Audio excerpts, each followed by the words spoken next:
Ready to transform simple lines into captivating animations that breathe life into your projects. Let's start by creating a new project. In Adobe Animate, choose the HTML5 canvas document type for broad compatibility. Select the line tool from the toolbar, then draw a line on the stage. Don't worry too much about perfection. We'll animate it. Select the line, then go to Modify. Convert to shapes. This is crucial because shape tweens only work on shapes, not lines. Right-click on frame 1 and select Create Shape Tween. Insert a keyframe around frame 24 by pressing F6. In this new keyframe, manipulate the line's position and shape using the selection tool. Make it curve, move, or even change color. Now, for an animated mask, create a new layer above your line layer. Draw a shape on this new layer using the oval tool. Make sure it covers only a portion of the line.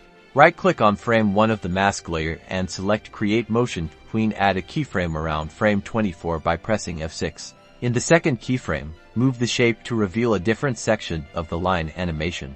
Right-click on the mask layer and select Mask. This will apply the mask to the line animation, revealing only the area under the mask. And there you have it, dynamic line animation using shape tweens and animated masks. Experiment with different shapes, colors, and movements to create your own unique style. Don't forget to like and subscribe for more animation tutorials.